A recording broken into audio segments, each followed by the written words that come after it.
Bismillahirrahmanirrahim. Assalamualaikum warahmatullahi wabarakatuh.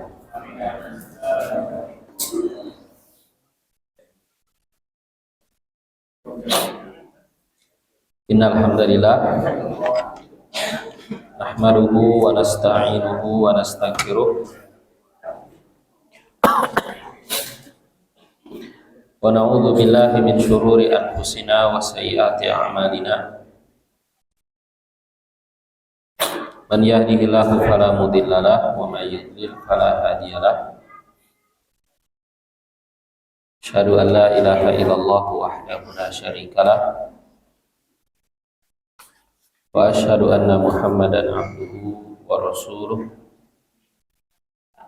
sallallahu alaihi wa ala alihi wa sahbihi wa sallam tasliman katsiran ila yaumiddin, amma ba'd.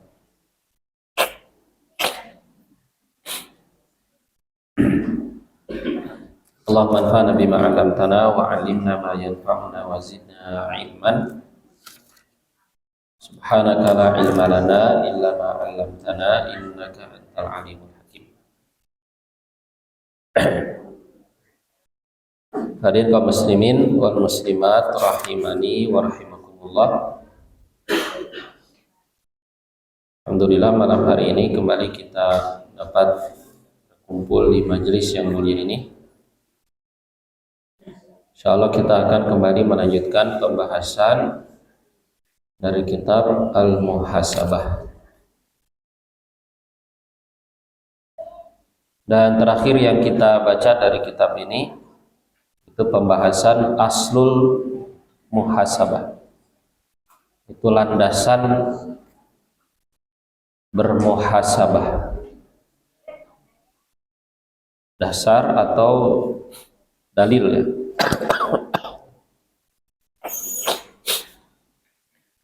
Atas perintah untuk melakukan muhasabah.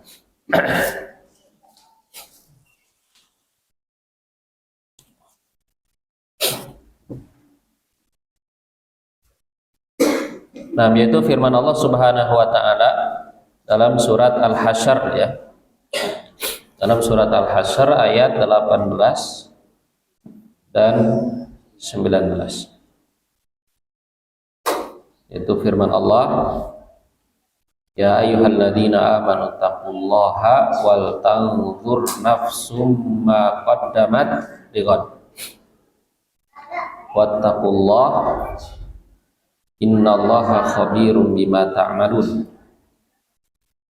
wa la takunu kalladzina nasullaha fa ansahum anfusahum ulaika humul fasiqun.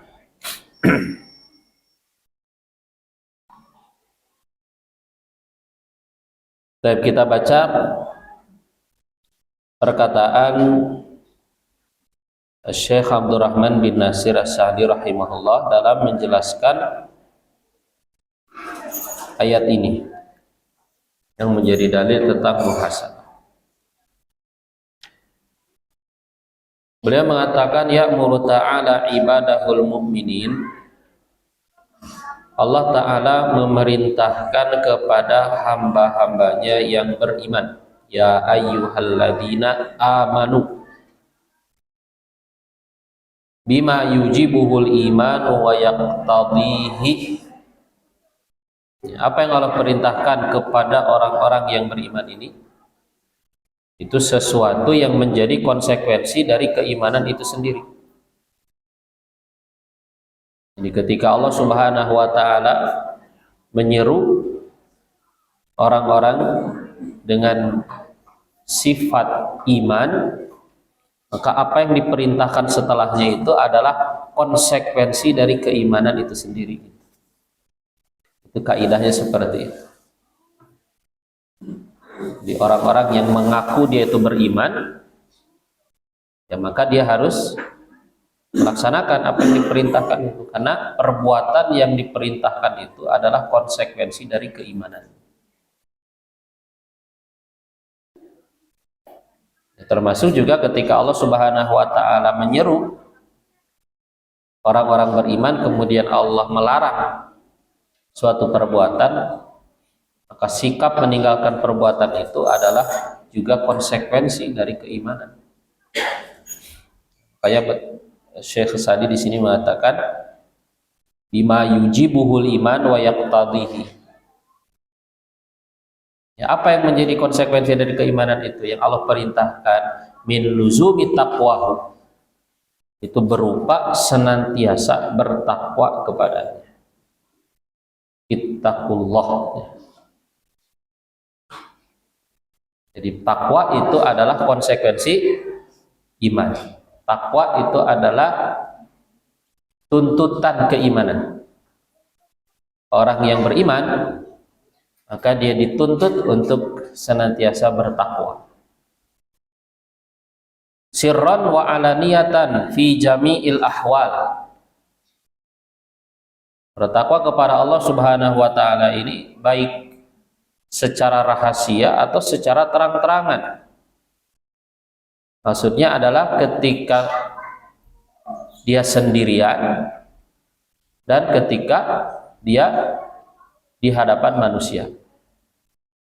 Ya, sebagaimana juga disebutkan dalam hadis ittaqillaha haitsuma kunta. Bertakwalah kamu kepada Allah dalam kondisi apapun atau dimanapun dan kapanpun kamu berada. Ya, atau fisir wal alaniyah juga, di antara fisir wal alaniyah itu ketika sendirian dan ketika di hadapan manusia.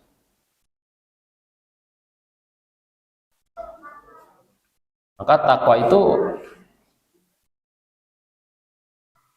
tidak hanya dijaga, ya, dilakukan dalam satu kondisi saja. Ya, fi jami'il ahwal, dalam semua keadaan kita diperintahkan untuk bertakwa. Dalam setiap keadaan, dalam setiap situasi dan kondisi, di setiap zaman, di setiap waktu, di setiap tempat, kita itu harus bertakwa. Ya. Ketika sendirian, ketika di hadapan manusia, kita harus bertakwa. Dalam situasi sulit kita harus bertakwa. Dalam situasi lapang juga kita harus bertakwa. Ketika miskin kita harus bertakwa. Ketika kita kaya juga kita harus bertakwa. Ketika sakit kita bertakwa. Ketika sehat juga kita harus bertakwa. Nah, siang maupun malam kita juga harus bertakwa. Di bulan Ramadan kita bertakwa, di luar bulan Ramadan kita juga harus bertakwa. Ya, di masjid kita bertakwa, di rumah juga kita bertakwa, di tempat kerja juga kita bertakwa, bahkan di jalan juga kita harus bertakwa. Dimanapun, ya, takwa itu harus senantiasa kita jaga. Wa an yura'u ma amarahumullahu bihi min awamirihi wa syara'ihi wa hududihi, dan agar mereka orang-orang beriman itu memperhatikan perintah-perintah Allah, syariat-syariat Allah, dan batasan-batasan Allah Subhanahu wa taala. Jadi makna bertakwa sesungguhnya. Di takwa itu adalah menjaga perintah-perintah Allah, memperhatikan syariat-syariat Allah, dan batasan-batasan Allah Subhanahu wa taala. Ya. Nah, itu makna takwa. Penafsiran dari ittaqullah. Ya ayyuhalladzina amanu taqullah. Nah, kemudian apalagi yang diperintahkan kepada orang-orang beriman ini yang juga menjadi konsekuensi dari keimanan itu? Syekh Sa'di mengatakan wa yanzuru ma lahum wa ma alaihim, dan hendaklah mereka memperhatikan, melihat. Mereka memperhatikan ma lahum wa ma alaihim. Apa yang kebaikan apa yang akan menimpa kepada mereka dan keburukan apa yang bisa terjadi kepada mereka. Jadi melihat ya, sisi kebaikan dan sisi keburukan. Apa yang akan mereka dapatkan dari kebaikan dan apa yang akan menimpa kepada mereka dari keburukan. Hendaklah mereka memperhatikan malahum wa ma alaihim. Malahum itu adalah kebaikan yang akan mereka dapatkan ya kalau mereka bertakwa, kalau mereka beramal soleh, kalau mereka istiqomah gitu kan. Dan apa yang akan terjadi kepada mereka dari keburukan, dari akibat, dari hukuman jika mereka ya menyimpang, jika mereka tidak bertakwa, jika mereka beramal dengan amal-amal yang menyebabkan mereka tertimpa dengan keburukan tersebut. Wa yanzuru ma lahum wa ma alaihim wa ma hasalu alaihi minal a'mal. Dan juga hendaklah mereka itu memperhatikan, nah inilah muhasabah, ini penafsiran dari kata wal tanzur nafsum ma qaddamat ligod gitu. Hendaklah setiap jiwa itu memperhatikan apa yang telah dia lakukan untuk hari esoknya. Nah, jadi memperhatikan di sini, memperhatikan tadi ya, kebaikan yang akan dia dapatkan atau keburukan yang akan menimpa kepadanya, dia perhatikan. Ya. Nah, apa yang dia hasilkan atas perbuatan itu, atas apa yang akan dia hasilkan dari perbuatan-perbuatan yang memberi manfaat kepada mereka atau memberikan madarat kepada mereka pada hari kiamat. Ya, ini juga hendaklah dia perhatikan. Perbuatan-perbuatan yang dia telah lakukan itu kelak nanti akan menghasilkan apa? Akan menghasilkan apa? Akan menyebabkan mereka mendapatkan apa? Mendapatkan manfaat atau mendapatkan madarat pada hari kiamat. Nah, ini yang hendaklah mereka perhatikan. Ya. Yaumal qiyamah, pada hari kiamat, pada hari kiamat. Nah, ini lighad untuk hari esok. Hari esok yang maksud adalah hari kiamat. Nah, jadi pandangan orang beriman itu hendaklah jauh ke depan gitu ya. Hendaklah itu jauh ke depan sampai kepada akhirat, sampai kepada hari kiamat. Jangan ya berpandangan sempit dan pendek gitu. Ya, hanya melihat ya kepada masa depan yang ada di dunia saja. Ya kan? Jangan hanya melihat kepada masa depan yang ada di dunia. Orang sekarang melihat kepada masa depan, tapi sebatas ke masa depan dunia, gitu kan? Masa depan dunia. Ya, ini nanti gimana, gitu kan? Pekerjaan yang bisa dia dapatkan, gitu kan?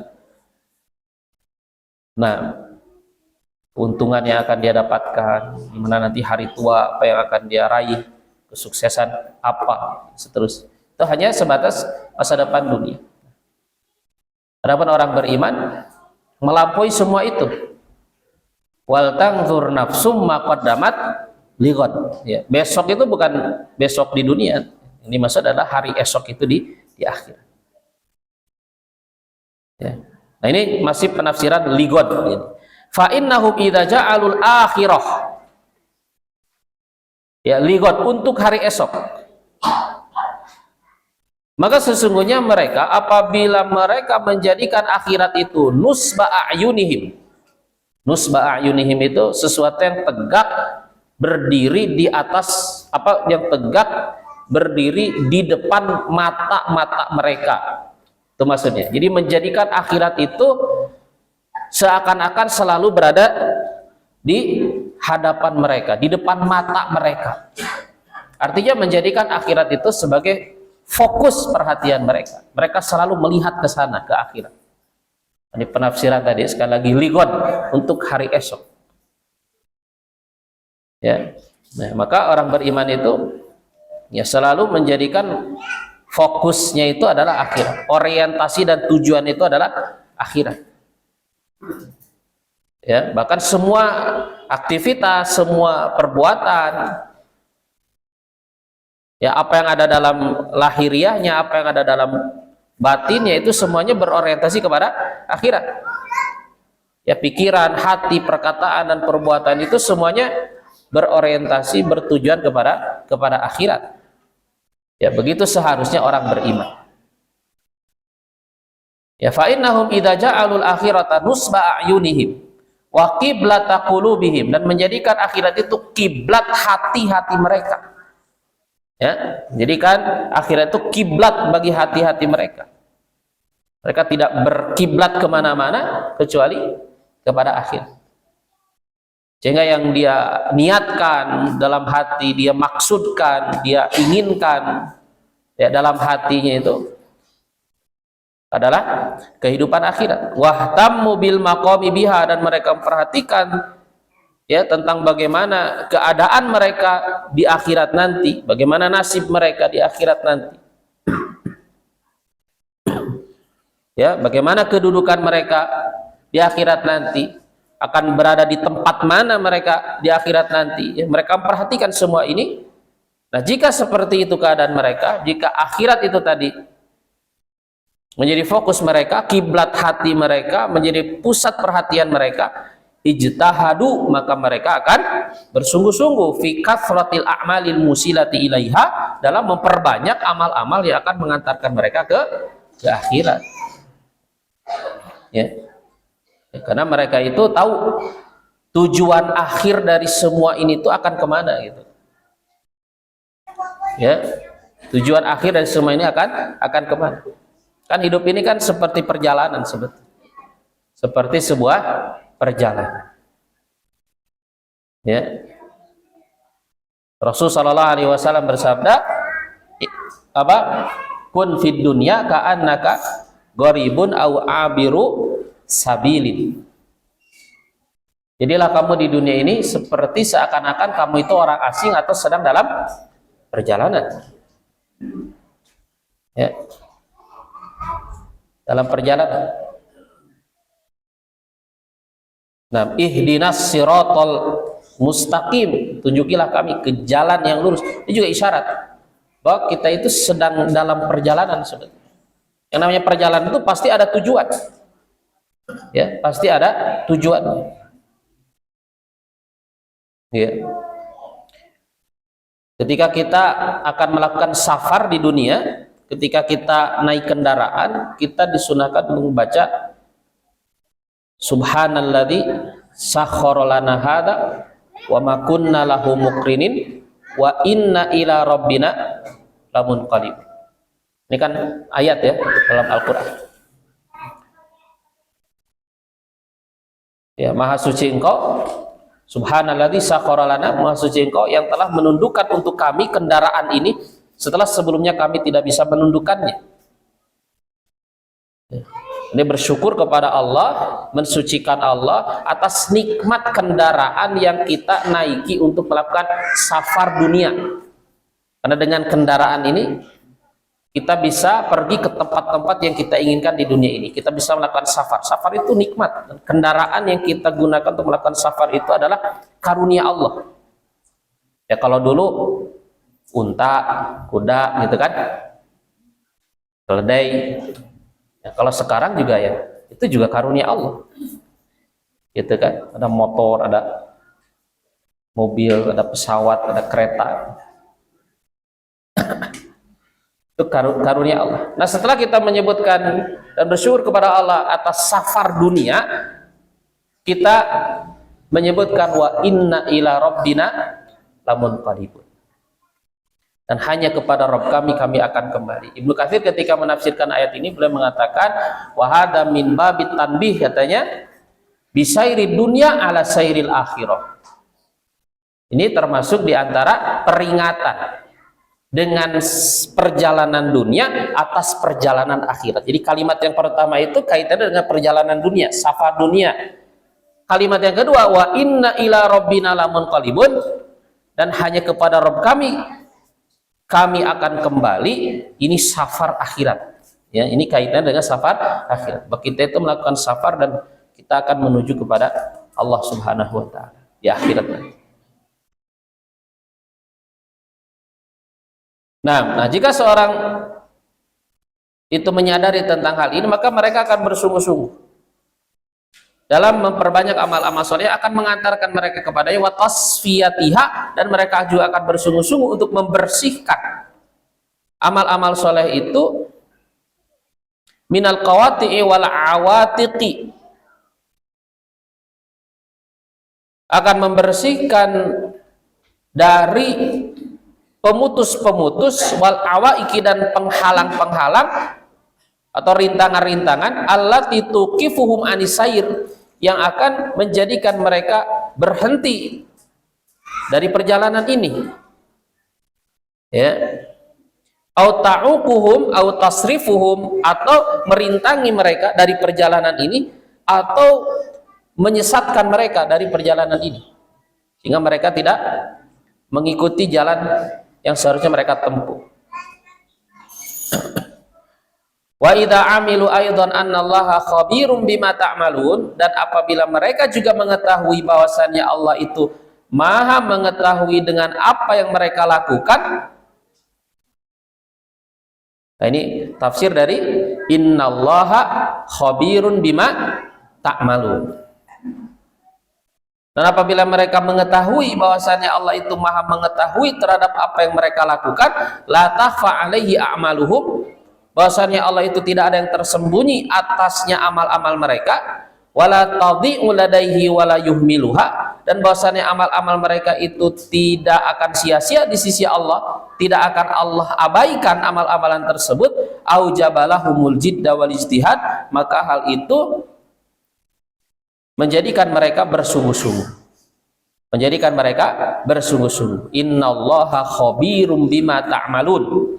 Ini ayat seperti ini kan banyak sekali dalam Al-Quran, ayat yang menerangkan, menegaskan kepada kita bahwa Allah itu maha mengetahui, bahwa Allah itu maha mengetahui. Termasuk diantara sifat yang Allah subhanahu wa ta'ala sering jelaskan, ya, diantara sifat-sifatnya adalah sifat ilmu, bahwa Allah itu maha mengetahui, ya, tidak ada satupun perbuatan dilakukan oleh makhluk melainkan Allah mengetahui. Nah, kenapa? Karena keyakinan terhadap bahwa Allah itu maha mengetahui ini yang kemudian mendorong seseorang untuk berbuat ihsan, untuk berbuat ihsan, ya. Makanya ketika Rasul Shallallahu Alaihi Wasallam ditanya tentang ihsan, ihsan itu kan artinya apa? Melakukan yang terbaik dalam beramal, itu ihsan. Melaksanakan agama dengan sebaik-baiknya, itu adalah ihsan. Jika Rasul ditanya tentang ihsan, maka apa jawab beliau? Anta'budallaha ka'annaka tarahu fa illam takun tarahu fa innahu yaraka. Jadi merasakan kehadiran Allah, ya, itu adalah ihsan. Kenapa? Karena dengan merasakan kehadiran Allah, dengan merasakan dan benar-benar mengimani keberadaan Allah, pengawasan Allah, pengetahuan Allah, maka seorang itu akan bersungguh-sungguh dalam beribadah, gitu. Makanya jawabannya seperti itu ketika ditanya tentang ihsan itu. Kau beribadah seakan-akan engkau melihat Allah, kalau tidak engkau yakin bahwa Allah melihatmu, kan gitu. Ya. Nah, innallaha khabirum bima ta'malun. Wa hadhil ayatul karimatu, ini masih perkataan Syekh Sa'di rahimahullah. Wa hadhil ayatul karimatu, dan ayat yang mulia ini aslun fi muhasabatil abdi nafsahu, menjadi dasar di dalam muhasabahnya seorang hamba terhadap dirinya. Wa annahu yanbaghi lahu an yatafaqqadaha, dan bahwasannya seharusnya bagi seorang hamba itu dia, ya, senantiasa melakukan muhasabah ini, senantiasa memperhatikan muhasabah ini, ya. Atau hak bisa juga kembali kepada nafs di sini. Hendaklah dia itu selalu memperhatikan dirinya, gitu. Ya, tafaqqad itu selalu mencari-cari, gitu kan, atau memperhatikan, itu artinya. memperhatikan dirinya. Jangan mengabaikan dirinya, jangan cuek dengan dirinya sendiri. Gitu ya. Jangan lalai dengan dirinya sendiri. Jangan melupakan dirinya sendiri. Nah, bagaimana fa'in ra'azalalan tadarakahu? Kalau dia melihat ada kesalahan, nah ini cara bagaimana seorang itu memperhatikan dirinya sendiri. Kalau dia melihat ada kesalahan, tadarakahu, maka dia memperbaikinya, mengoreksinya. Bil iqla'i anhu, dengan cara apa? Dengan cara menjauhi atau meninggalkan kesalahan tersebut. Ya, dengan cara menjauhi kesalahan tersebut. Wa taubatin nasuh, dan dengan cara bertobat. Dengan tobat yang nasuh, dengan tobat yang murni. Ya, nasuh itu artinya murni, bersih. Ya. Nasuh itu nasihat, itu ya kan diambil dari kata nasoha. Artinya nasihat itu kan artinya bersih, murni, tulus, itu nasihat. Ya. Jadi dengan cara meninggalkan perbuatan dosa itu, dan dengan cara dia bertobat. Dia menyesal telah melakukan perbuatan tersebut. Wal i'radi 'anil asbabil musilati ilaihi, dan dia berpaling dari sebab-sebab yang akan mengantarkan dia kepadanya. Jadi kalau melakukan kesalahan itu, ya kesalahan itu dia jadikan pelajaran gitu intinya. Dia jadikan pelajaran, dia langsung memperbaiki, dia langsung bertobat, dan dia berpaling dari sebab-sebab yang akan mengantarkan dia kepadanya, sehingga dia tidak terjerumus lagi. Karena kesalahan itu memiliki sebab-sebab yang mengantarkan kepadanya. Kalau dia misalnya terjatuh kepada suatu perbuatan dosa gara-gara dia berteman dengan seseorang, ya jauhi teman itu gitu. Jauhi teman tersebut. Jangan bergaul lagi sama dia. Gitu ya. Nah, kalau dia masih berteman dengan dia, ya itu namanya tidak mengambil pelajaran, itu namanya gitu kan. Tidak mengambil pelajaran. Gitu. Sehingga ya dia kemungkinan akan terjerumus lagi kepada kesalahan yang sama. Makanya dikatakan dalam hadis, la yuldagu muslimun atau mukminun fi juhrin wahidin. Orang beriman itu tidak tersengat dalam lubang yang sama. Orang beriman itu tidaklah dia akan tersengat di dalam lubang yang sama. Jadi kalau ada lubang, di dalam lubang itu ada hewan yang menyengat, ada ular, ada kalajengking misalnya gitu kan. Kemudian suatu saat dia masukin tangannya ke situ, kemudian tersengat gitu ya, maka dia tidak akan tersengat di lubang yang sama gitu. Itu hadis itu. Artinya dia tidak akan terjatuh kepada kesalahan yang sama dua kali. Kenapa? Karena dari kesalahan sebelumnya dia bisa mengambil pelajaran gitu. Itu sifat orang beriman. Jadi kalau terjerumus lagi kepada kesalahan yang sama, gitu kan, dengan cara yang sama, ya berarti mikir gitu kan, tidak berpikir berarti gitu. Tidak mengambil pelajaran gitu dari kesalahan gitu. Itu hadis itu, la yuldagu muslimah atau mukminun fi juhrin wahidin. Seorang beriman itu tidak tersengat di lubang yang sama. Terus nyaho di dinya teh aya orai itu kayu kadinya kan gitu. Jadi dipacoknya dua kali, atau dipacok di dinya kene gitu. Leung mun pindah makan lain itu gitu. Nah, wal i'rad 'anil asbabil musilati ilaihi. Nah, jadi makanya taubat itu kan para ulama mengatakan ketika seorang bertobat itu dia harus juga meninggalkan sebab-sebab yang akan membuat dia terjerumus kepada dosa yang sama. Wa in ra'a nafsahu muqassiran, apabila dia melihat dirinya itu muqassiran fi amrin min awamirillah, ketika dia melihat dirinya itu melakukan kekurangan dalam melaksanakan salah satu perintah dari perintah-perintah Allah, badala judahu, maka dia mengerahkan kemampuannya. Maka dia mengerahkan kemampuannya, wasta'ana bi rabbih, dan meminta bantuan kepada Allah, kepada Rabbnya, fi takmilihi wa tatmimihi wa itqanihi, dalam menyempurnakan perintah Allah Subhanahu wa taala tersebut. Gitu ya. Jadi kalau dia merasa masih banyak masih melakukan kekurangan gitu ya dalam melaksanakan perintah Allah, maka berikutnya dia itu ya bersungguh-sungguh gitu untuk menyempurnakan kekurangan tersebut. Wa yuqayisu baina minanillah, dan hendaklah dia juga membandingkan. Dan ini semuanya dalam rangka apa? Melihat kepada diri, memperhatikan diri gitu ya. Ya, atau bahasa ini apa, ngaji diri gitu ya. Ngaji diri gitu. Muhasabah itu intinya. Itu ngaji kitab wae. Ngaji diri, kadang-kadang kita perlu mengkaji diri kita gitu. Ya, wa yuqaisu baina minanillahi alaihi wa ihsanihi wa baina taksirihi, dan dia membandingkan, hendaklah dia membandingkan antara karunia Allah, nikmat-nikmat Allah dan kebaikan-kebaikan Allah dengan dengan kekurangan-kekurangannya gitu kan.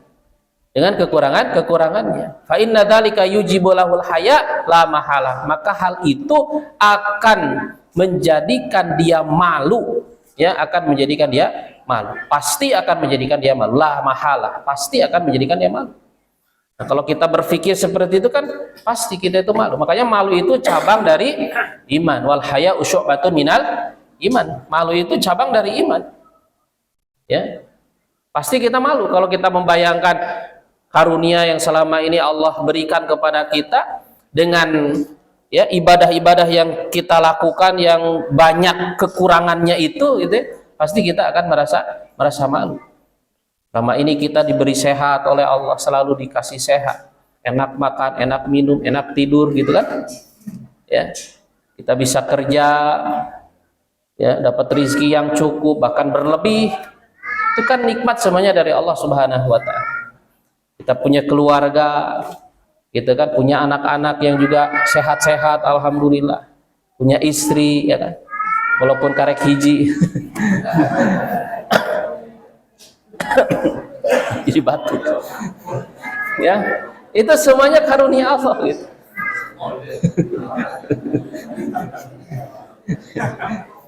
Kadinya wae ya. Nah, punya tempat tinggal, itu semua coba kita itu ya seperti itu ya. Nah, sekarang bandingkan dengan sholat kita misalnya. Setelah kebaikan-kebaikan yang begitu banyak tersebut, kita bandingkan dengan sholat kita, ya, masih banyak sekali kekurangannya, gitu kan? Masih banyak sekali kekurangannya. Jarang khusyuk, sholat jarang khusyuk, terburu-buru, gitu kan? Tidak fokus, tidak tenang, gitu kan? Asal-asalan, ya. Banyak sekali kekurangan-kekurangan kita dalam kita melaksanakan perintah-perintah Allah Subhanahu wa taala. Gitu kan, dengan bandingkan dengan zikir kita kepada Allah, sangat jarang kita zikir, gitu ya? Sangat jarang kita ingat dengan Allah Subhanahu wa taala. Ya. Nah, itu seperti itu. Jadi melihat perbandingan seperti ini, maka kita pasti akan malu. Wal hirmanu kullal hirmani an yaghfalal abdu an hadzal amri. Ya. Maka benar-benar seorang itu terhalang dari kebaikan jika seorang hamba itu lalai dari perkara ini, lalai dari perkara ini, dari muhasabah ini. Wa yushabihu qauman nasullah, dan jika seorang hamba seperti itu, maka dia menyerupai suatu kaum nasullah yang mereka melupakan Allah. Nah, ini penafsiran wala takunu kalladzina nasullah, itu orang-orang melupakan Allah. Orang-orang melupakan Allah itu orang-orang yang jarang muhasabah, yang tidak melakukan muhasabah, itu orang-orang melupakan Allah. Ya, jangan dia dan dia akan menyerupai suatu kaum yang melupakan Allah, wa ghafalu an dzikrihi wal qiyam bihaqqi, dan mereka melalaikan atau lalai dari zikir kepada Allah dan lalai dari melaksanakan hak Allah. Wa aqbalu ala hududi anfusihim wa syahawatihim, dan mereka lebih mementingkan kepentingan-kepentingan mereka sendiri dan syahwat-syahwat mereka. Ya. Jadi Jadi mereka melupakan Allah dan lebih mementingkan kepentingan dan syahwat ya, atau nafsu sendiri. Falam yanjahu walam yahsulu ala ta'ilin, maka mereka tidak akan meraih manfaat apa-apa. Bal ansahumullahu masaliha anfusihim, bahkan Allah akan jadikan mereka lupa terhadap kemaslahatan dirinya sendiri. Jadi ya, Allah ketika mereka melupakan Allah, maka Allah jadikan mereka lupa terhadap diri mereka, kan gitu di dalam ayatnya kan begitu. Kalladzina nasullah fa ansahum anfusahum. Jadi Allah jadikan mereka lupa terhadap dirinya, maksudnya lupa terhadap kebaikan-kebaikan untuk dirinya sendiri gitu. Mereka lupa terhadap kemaslahatan dirinya sendiri ya, sehingga mereka mengabaikan hal-hal yang justru itu kemaslahatan untuk mereka ya, itu kebaikan untuk mereka. Wa aghfalahum an manafiha wa fawaidiha, Allah jadikan mereka lalai dari hal-hal yang bermanfaat untuk diri mereka sendiri. Maka Allah jauhkan mereka dari kemanfaatan, dari faidah-faidah, dari hal-hal yang baik yang akan ya memberikan keuntungan kepada mereka sebetulnya. Ini kan ya kondisi yang sangat berbahaya sebetulnya ketika Allah jadikan kita lupa terhadap kebaikan-kebaikan untuk diri kita sendiri gitu. Ya. Fasara amruhum furuta, sehingga urusan mereka itu menjadi kacau balau, menjadi berantakan. Ini akibat ghaflah, ini akibat lalai. Ya, akibat lalai. Seperti yang disebutkan dalam ayat yang lain, wala tuti' man aghfalna qalbahu an dzikrina wattaba'a hawahu wa kana amruhu furuta. Dan janganlah kamu mengikuti orang-orang yang kami lalaikan hatinya dari zikir kepada kami dan mengikuti hawa nafsunya. Jadi lalai dan mengikuti hawa nafsu, wa kana amruhu furuta, sehingga urusannya itu menjadi kacau balau. Jadi semuanya urusan dia itu kacau, berantakan semua. Ya, akibat apa? Lalai dan mengikuti hawa nafsu. Ya. Faraja'u bi khasaratid darain, sehingga mereka kembali dengan kerugian di dunia dan di akhirat. Wa ghabanu ghubnan la yumkinuhum tadarukuhu. Ya, mereka mendapatkan kerugian yang tidak bisa diperbaiki. Wala yujbar kasruhu, yang tidak bisa disempurnakan kerusakannya.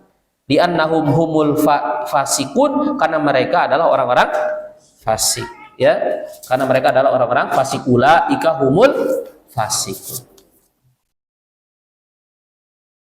Nah, itu selesai nukilan dari Taisir Al-Karimir Rahman ya, fi tafsir kalamil Mannan, atau yang disebut juga dengan tafsir Sa'di. Kemudian waqala ta'ala fi kitabihil aziz. Nah, ini ayat yang lain, dasar yang lain, dalil yang lain untuk muhasabah. Ya.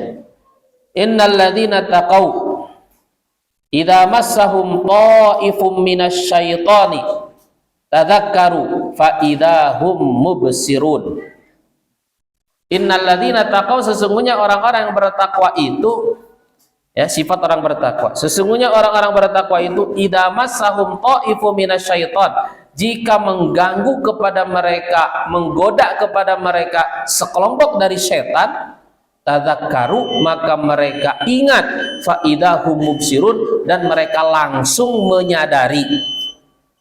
Nah, ini ciri orang bertakwa ya. Jadi orang bertakwa itu bukan orang yang tidak pernah diganggu oleh setan. Orang bertakwa itu juga bukan orang yang tidak pernah digelincirkan oleh setan. Terkadang orang bertakwa juga ya diganggu oleh setan, digelincirkan oleh setan, sehingga terjerumus kepada dosa, terjerumus kepada kesalahan. Itu maksudnya idza massahum ta'ifum minasyaitan, itu maksudnya seperti itu ya. Nah, tapi bagaimana keadaan orang bertakwa itu ketika terjerumus kepada kesalahan, tergoda oleh setan gitu ya? Tadzakkaru, mereka langsung ingat gitu. Jadi cepat sekali itu ingatnya. Fa idahum mubsirun, dan mereka langsung menyadari gitu, oh ini tuh dari setan ini teh gitu. Tadi itu ternyata ya itu godaan setan itu. Ya. Itu adalah apa? Ya kesalahan, dosa yang diinginkan oleh setan. Jadi langsung ingat, langsung sadar. Itu ciri orang bertakwa. Nah, bedanya dengan orang tidak bertakwa, ya sama-sama juga mereka digelincirkan oleh setan, sama-sama mereka juga digoda oleh setan, tapi ketika terjerumus itu mereka tidak langsung sadar, tidak langsung ingat. Tidak langsung ingat. Fawasafal muttaqin, sedikit lagi. Fawasafal muttaqin, maka Allah mensifati orang-orang bertakwa itu bi annahum idza asabu syai'an minas sayyi'at, bahwasanya mereka itu apabila mereka terjerumus kepada kesalahan bitaswili iblis, karena godaan iblis, ya lahum bidzalika, kepada mereka dengan hal itu tadzakkaru, mereka langsung ingat, wa raja'u ilallah, dan mereka langsung kembali kepada Allah, wa anabu, mereka berinabah, wa tabu, dan mereka bertobat, ya mereka bertobat. Ya. Wa hadza la yakunu illa bi muhasabatin nafsi ala kulli ma ta'maluhu. Nah, ini yang seperti ini ketika terjadi kesalahan langsung ingat, langsung tobat, itu tidak akan terjadi kecuali dengan muhasabah, gitu kan. Dengan muhasabah. Kalau tidak muhasabah tidak akan diingat. Kalau tidak muhasabah tidak akan langsung sadar. Gitu ya. Melakukan muhasabah atas apa yang telah dikerjakan. Gitu. Nah, ini ayat yang kedua masih berkaitan dengan aslul muhasabah, itu dasar dalil dari muhasabah. Baik, mudah-mudahan bermanfaat. Wa akhiru da'wana alhamdulillahirabbil alamin. Sallallahu wasallam ala nabiyina Muhammadin wa ala alihi wa sahbihi ajmain.